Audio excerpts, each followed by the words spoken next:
Okay, one more short video for you today. I wanted to talk a little bit about what is happening on the international scene. 2017 is going to be an incredible year because, of course, on the heels of the Brexit and on the heels of Donald Trump being elected, there are other countries in the EU which are looking at some major countries in the EU which are looking at elections coming up this year.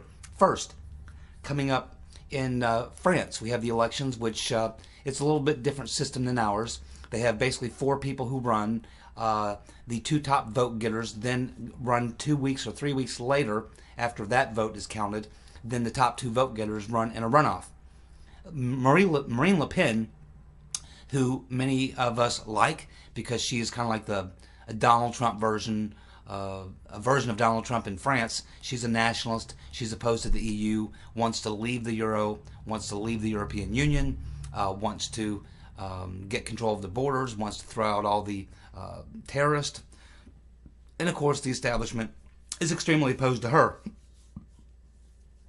Her party's going to pick up a lot of seats, but whether or not she's able to win in the final, after she gets past the first vote, whether she'll be able to win in the runoff, it looks like she's falling a little short there. But there's a lot of things happening that may change that. First of all, the European courts made a huge mistake.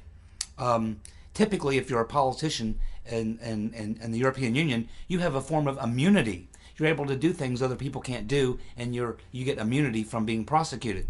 Well, Marine Le Pen, back several months ago, tweeted up some video footage of the migrants destroying downtown France and engaging in violent acts. And so they want her prosecuted for that. So but they couldn't because she has this immunity. So the European Union waived her immunity so that now she can be, I guess, arrested or cited by the authorities and taken to court and tried for this crime of posting the pics of the Muslims, terrorists engaging in violent acts. Now, Marine Le Pen, she's a tough old gal. She has decided to ignore this order, this court order. She's not going to appear and even play their game. Now, it appears that the public opinion polls in France are siding with Marine Le Pen.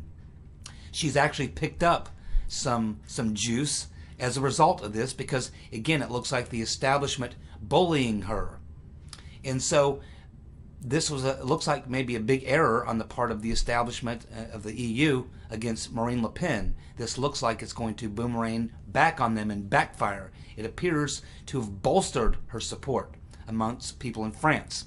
So while this time last week it looked like she may come up short in the runoff, it's now looking like momentum is swinging her way, and she very likely could win the election and could be France's next president, which would be groundbreaking. That would pretty much do it for the European Union, because if UK leaves, Great Britain, and France leaves, man, that only really leaves Germany. Is the only real successful country in the damn thing. Everyone else is a country that's a taker, you know, and they're used to taking from the French and from the Brits and from the Germans and redistributing throughout the European Union. But when you lose 2 or 3 of those, that only leaves Germany. And how long do you think the German citizens are going to stand for having to pick up the France's share and the UK's share of supporting the non-successful countries, the takers in the European Union? Won't last long. So things are turning around. It looks like there may be a chance that not only will Marine Le Pen's party, the Front National Party, not only will they pick up a lot of seats, she very well may win. She might win while sitting in a jail cell, which would be pretty humorous to see that. So we'll have to watch that and see how that plays out, and I'll be keeping you posted on that. Next, we have the elections in the Netherlands. Again, they have a different system in the Netherlands. They have like 5 parties, and so they have a vote, they have an election, and then the parliament actually gets together and decides on who the president will be, kind of a lot like what they do in the UK. And so what has to happen is that you have to have a majority, 51%. So with these 5 parties, what happens is you have the election, and then a coalition forms. Generally 2 2 or 3 different coalitions will form amongst those 5 parties. And because you have to get a majority, you have to get 51%. No one party can get there, so they have to form a coalition with 2 or 3 of the other parties to get there. And right now it looks like that the coalition that may form in the Netherlands would probably be would not be the party of Geert Wilders, who is, again, like the Trump type candidate or Marine Le Pen type candidate. He's the nationalist. He wants to leave the EU. He wants to leave the European Union and all that kind of stuff. So that's the guy that we'd all like to see. And he's a really good guy. Geert Wilders is the man. But it looks like his party is going to pick up a lot of seats, 50, 60 seats in the European Parliament. That would certainly give him a base to begin forming a coalition. But 2 or 3 of the other larger coalitions are not really on board with his plan. They don't want to leave the European Union primarily. So he's only really got one other party there that really would be in support of that. So his party is going to need to do really well, and the other party that would also support leaving the EU, they're going to have to do very well also. So that could happen, and in which case they would then control enough majority of votes in the parliament that would result in Geert Wilders being the new president of the Netherlands. And that would be very good, and it would be another kick in the stones to the European Union. So we'll watch that very closely. The French elections, the first election is like April 23rd, and I think the runoff is May the 7th. And the Netherlands, the elections, I believe, are in the middle or latter part of May. So these are things that are all happening here very soon.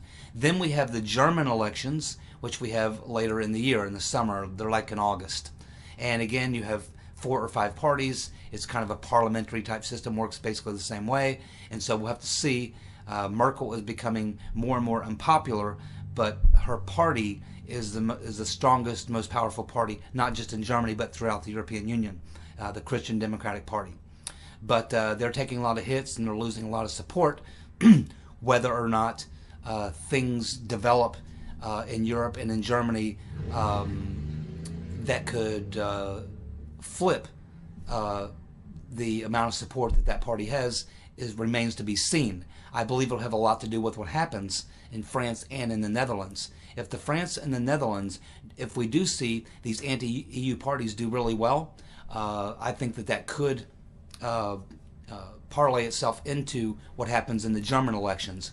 Regardless, it's going to be very tightly contested. It's going to be, and I believe as we get through the summer, we're going to continue to see the migrant crisis continue to escalate, the violence and the property damage and all these sorts of things. They're going to continue. So this is a static situation as we move forward. But I would say that it's very likely that Angela Merkel is going to lose.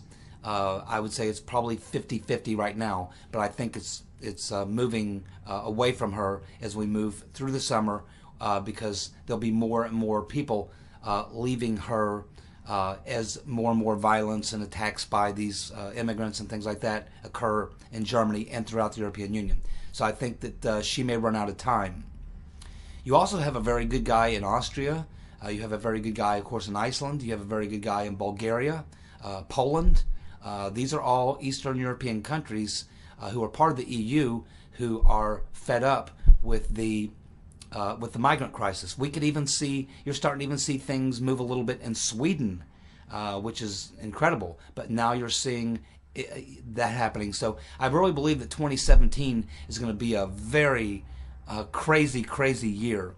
A lot is going to be happening on the European side. Plus, Trump's still going to be the new president. He's still going to be battling, trying to get a budget done, trying to repeal Obamacare, still dealing with all these other things. So I think it's going to be a very volatile year. I think it's going to be, unfortunately, a year with a lot of violence, a lot of political upheaval. A lot of these types of things are going to continue and escalate. It's going to be a wild and woolly year for sure, particularly on the other side of the pond. And I think the world could look a lot different this time next year. A year from now, the world could look very different than it does today. and I hope it does for the better. So we'll keep watching all those events happening in Europe, and I'll keep you updated as things go on, because I'm really interested in international issues, not just here in the U.S. Okay, I'll keep you posted on that, and I'll see you next time. Take care, you guys. Bye.